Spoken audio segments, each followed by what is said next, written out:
अस्सलाम वालेकुम। उम्मीद करता हूँ कि आप सब लोग खैर वाफियत से होंगे।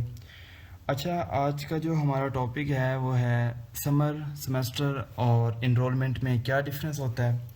क्योंकि काफ़ी सारे स्टूडेंट्स कंफ्यूज होते हैं कि हम समर किस तरह लगा सकते हैं, इनरोल कौन से स्टूडेंट्स कर सकते हैं। तो आज हम इसके ऊपर समर और इनरोलमेंट में जो क्या बेसिक डिफरेंस होता है डिटेल से डिस्कशन करेंगे।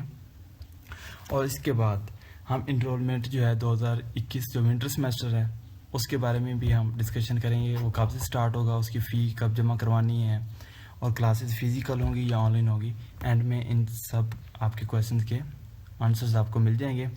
वीडियो स्टार्ट करने से पहले आप लोगों से एक रिक्वेस्ट है कि यार मैंने ये ना चैनल न्यू स्टार्ट किया है, तो आप लोगों से रिक्वेस्ट है कि सब्सक्राइब भी कर दो, लाइक भी करो और अपने फ्रेंड्स के साथ भी शेयर करो, ठीक है। उम्मीद करता हूँ कि आप मुझे सपोर्ट करेंगे। अच्छा, अब हम स्टार्ट करते हैं समर सेमेस्टर के बारे में। समर कौन से स्टूडेंट्स लगा सकते हैं। सबसे जो पहली चीज़ है वो ये है कि आपको ग्रेड्स का पता होना चाहिए कि हम किस ग्रेड के ऊपर समर या इनरोल कर सकते हैं। 5 ग्रेड्स होते हैं, A B C D और F। जो पहले 3 ग्रेड होते हैं A B C, ये लॉक्ड होते हैं। आप इसके ऊपर ना समर लगा सकते हैं और ना ही इनरोल कर सकते हैं। तो जिन बच्चों का किसी भी रेगुलर सेमेस्टर में D या F आता है वो बच्चे समर भी लगा सकते हैं और इनरोल भी कर सकते हैं। अब समर और इनरोलमेंट में क्या फ़र्क होता है। समर का ये सीन होता है कि जैसे बाकी रेगुलर सेमेस्टर होते हैं, ये भी एक सेमेस्टर होता है। इसका ड्यूरेशन जो है 40 to 45 डेज़ होता है। इसमें उन्होंने पढ़ाना भी होता है, एग्ज़ाम्स भी लेना होता है, ठीक है। और इसकी फ़ी होती है पर क्रेडिट आवर, आई थिंक 2400 पर क्रेडिट आवर इसकी फ़ी होती है। आपको वो पे करनी पड़ती है, ठीक है। उसका चलान पे करना पड़ता है। चलान पे करने के बाद यूजी फॉर्म जैसे बाकी सबमिट करवाते हैं, समर सेमेस्टर का करवाना पड़ता है। फिर आपके जो टीचर्स होते हैं उनके साथ कांटेक्ट करके क्लासेस वगैरह भी लेनी पड़ती हैं। और एंड में एग्ज़ाम दे के आपको जो है आपके पेपर होते हैं, उसके बाद आपका सेमेस्टर एंड हो जाता है। ये होता है समर सेमेस्टर। आप अपने मतलब F या D को इम्प्रूव कर सकते हो।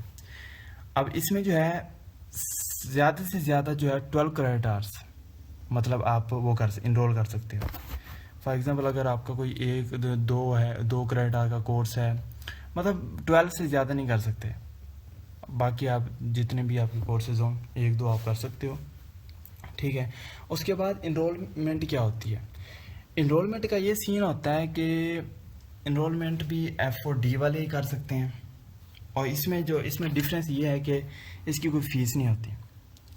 इसका प्रोसीजर ये होता है कि जब अभी आप अगर सेकंड सेमेस्टर में हैं, तो जब आपके जूनियर्स आएंगे सेकंड सेमेस्टर में, उस वक्त आप फोर्थ सेमेस्टर में होंगे। जैसे ही आप फोर्थ सेमेस्टर का यूजी फॉर्म सबमिट करवाएंगे ना, तो आपने सेकंड सेमेस्टर जो है, जो सेकंड सेमेस्टर में जो सब्जेक्ट आपने इनरोल करना है वो लिख देंगे फोर्थ सेमेस्टर के यूजी फॉर्म के ऊपर, ठीक है। वो लिख के फिर आपके जूनियर के साथ आपकी क्लास होगी उस सब्जेक्ट की, और उनके साथ ही आप पेपर देंगे।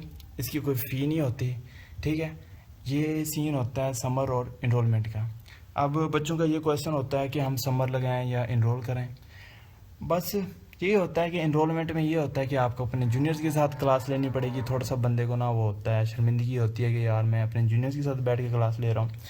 तो इससे आई थिंक किसी को इशू नहीं होना चाहिए, क्योंकि हर किसी के ऊपर अच्छा बुरा वक्त आ जाता है। ज़रूरी नहीं है कि आप ना पढ़ने की वजह से आपका F या D आया हो, कोई और भी इशू हो सकता है। तो आप लोग इनरोल कर सकते हो, कोई मसला नहीं है। अब बच्चों का ये भी सवाल होता है, उनका C ग्रेड होता है और वो इनरोलमेंट का पूछ रहे होते हैं कि हम इनरोल करना है।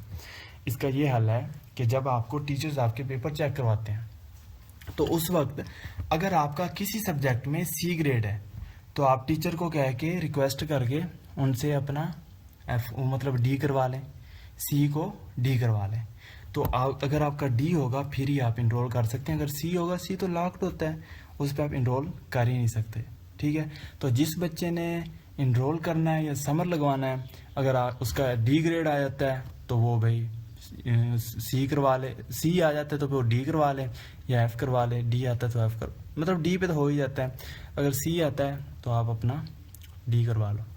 बाकी कुछ बच्चों का B होता है, बाकी सब्जेक्ट में उनकी GPA जो है 3.8 से ऊपर बन रही होती है, लेकिन किसी एक सब्जेक्ट में अगर लोअर B आ जाता है तो आई थिंक आप लोगों को इनरोल नहीं करना चाहिए और ना ही समर लगाना चाहिए। क्योंकि BS के जो है वो 8 सेमेस्टर होते हैं।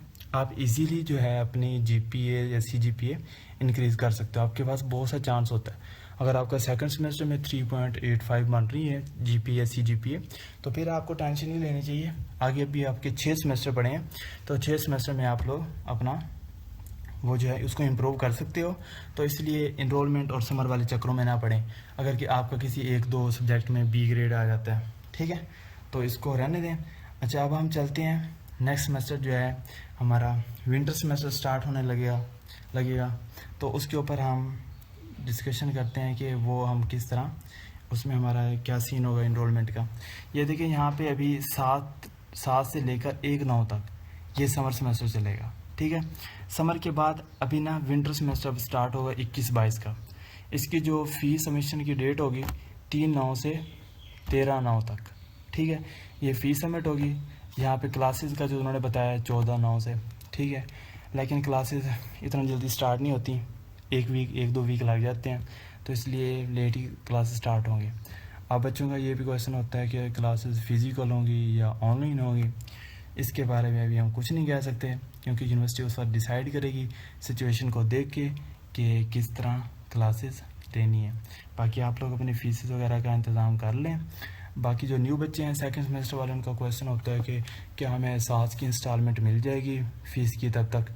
तो इसके बारे में अभी कुछ नहीं कह सकते, क्योंकि अभी डॉक्यूमेंट सबमिट हो रहे हैं। तो इसलिए बेहतर यही होगा कि आप लोग अपनी फ़ी अरेंज करके रखें। फ़ी का यहाँ पे जो है फ़ी अरेंज करके रखें। फ़ी की जो डेट है 3/9 से 13/9 तक ये पे करनी होगी। आप लोग जो है तैयार होके रहें। सितंबर में इंशाल्लाह यूनिवर्सिटी ओपन होगी दोबारा, जो विंटर सेमेस्टर उनके लिए।